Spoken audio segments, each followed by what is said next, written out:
इस किस्त के आगाज़ में हम देखेंगे कि जब सलाहुद्दीन अय्यूबी सुल्तान से मिलने उनके कमरे में आए होते हैं और सुल्तान ने सलाहुद्दीन को गले लगाया होता है और फिर उसके बाद ही वह गिर जाते हैं और सुल्तान सलाहुद्दीन की बाहों में होते हैं।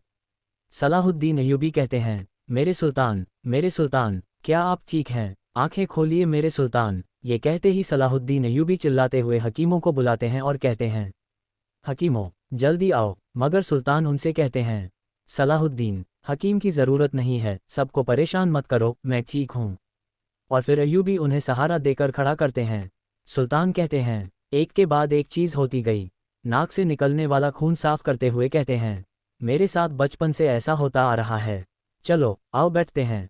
इसके साथ ही वो दोनों बैठ जाते हैं और फिर सलाहुद्दीन अय्यूबी सुल्तान से कहते हैं, मेरे सुल्तान, आज ज़रा आराम कीजिए, और पानी उन्हें देते हैं तो सुल्तान कहते हैं, हमें राहत सिर्फ कब्रों में ही मयस्सर होगी।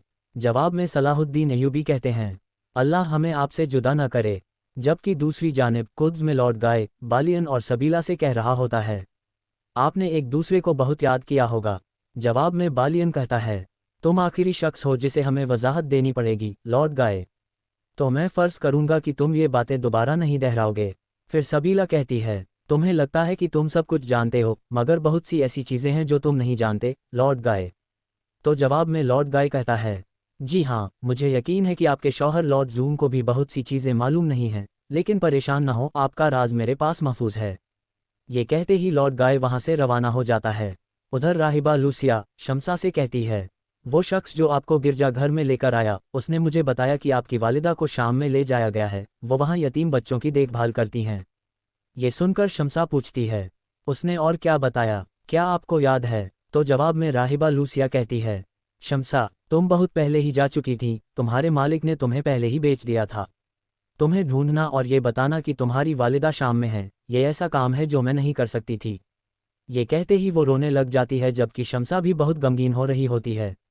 दूसरी तरफ काले लिबास में मलबूस शाटलिन एक सराय में बैठा होता है। किसी लम्हे एक खंजर उसके पास मेज़ पर आने लगता है। खंजर देखकर शाट होशियार हो जाता है कि उसी वक्त एक आदमी कमरे के अंदर दाखिल होता है जो कि लुकास होता है। लुकास उसके पास आता है। शाट लुकास को देखकर बहुत खुश होता है और दोनों एक दूसरे से गले मिलते हैं। फिर लुकास कहता है, मुझे लगता है कि आप वाकई बूढ़े हो गए हैं। तो शाटलिन पूछता है, क्या तुम मुकाबला करना चाहोगे? तो लुकास कहता है, नहीं, अभी मुझे जिंदा रहना पसंद है। फिर अगले ही लम्हे दोनों बैठ जाते हैं और लुकास कहता है, आपको यहाँ आज़ाद और हमारे दरमियान देखकर खुशी हुई। तो शाटलिन उससे कहता है, बस खामोश रहो, मैंने तुम्हें यहाँ तारीफ़ें सुनाने के लिए नहीं बुलाया। तुम आजकल क्या कर रहे हो? लुकास कहता है, जब से आप जिंदान में गए हैं हम बिल्कुल भी हरकत नहीं कर सके। तो शाटलिन पूछता है, मेरे आदमियों का क्या हुआ? तो जवाब में लुकास कहता है, वो सब के सब पुरजोश हैं, पहले दिन की तरह वो अब भी आपके साथ और वादों के साथ वफादार हैं। वो आपकी तरफ से सिर्फ एक इशारे का इंतज़ार कर रहे हैं। ये सुनकर शाट कहता है, ए मालिक, हमें ये करवाने की कोशिश कर रहा है कि वो बुज़दिल और अमन पसंद है। उसने कहा कि सुल्तान नूरुद्दीन पागल होकर हमारे पास आएगा, वो डरा हुआ है। तो लुकास कहता है, जब आप यहाँ नहीं थे तो अमन का लफ्ज़ बहुत ज़्यादा इस्तेमाल हुआ है। तो शाटलिन कहता है, अमन बुज़दिल बादशाहों के लिए है और जंग हम जैसे बहादुरों के लिए है। हमें मुसलमानों का मजीद खून बहाना है।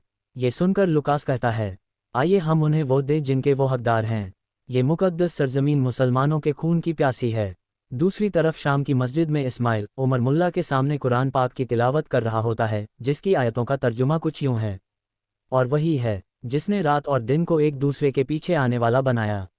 ये उनके लिए निशानी है जो नसीहत हासिल करना चाहता है या जो अल्लाह का शुक्र अदा करना चाहता है।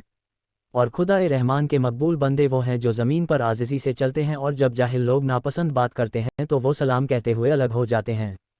सदक अल्लाहुल अज़ीम। तिलावत सुनने के बाद उमर मुल्ला कहते हैं, माशाअल्लाह इस्माइल, माशाअल्लाह आप हाफिज़ बन गए हैं, मुबारक हो। तो जवाब में इस्माइल कहता है, अल्लाह आपसे राज़ी हो, हम यहाँ तक आप ही की बदौलत पहुँचे हैं। इस पर उमर मुल्ला कहते हैं, अस्तगफिरुल्लाह, अल्लाह ने आपको अता फरमाया और आपने उस पर शुक्र किया। मुझे वो दिन याद है जब आप बहुत छोटे थे। मैं कोशिश कर रहा हूँ कि न रोऊं।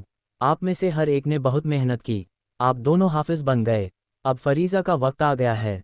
तो इस्माइल कहता है, गज़्ज़ा पर सलामती और बरकत हो, जहाँ पर हमारे नबी हजरत मोहम्मद के परदादा सैयद हाशिम को दफन किया गया था। हम वहाँ जा रहे हैं। ये सुनकर हमें बहुत खुशी हुई। ये मेरा साथी बसरी वहीं से है। तो उमर मुल्ला कहते हैं, जैसा कि हमारे सुल्तान का हुक्म है कि हर साल वहाँ पर 2 नए हफाज मुकर्रर किए जाते हैं और इस साल आपकी बारी है। इसके बाद मंजर, शाट और लुकास के दरमियान फिर सुल्तान और सलाहुद्दीन अयूबी की गुफ्तगू, शमसा का शाम की तरफ सफ़र और आखिर में सुल्तान की नसीहतें चलती हैं। आखिर में रावी कहता है, तो नाज़रीन, इसके साथ ही ये किस्त ख़त्म करते हैं।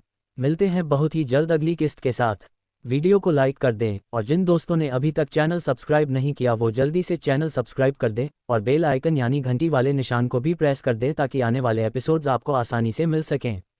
दुआओं में याद रखें। अल्लाह हाफ़िज़।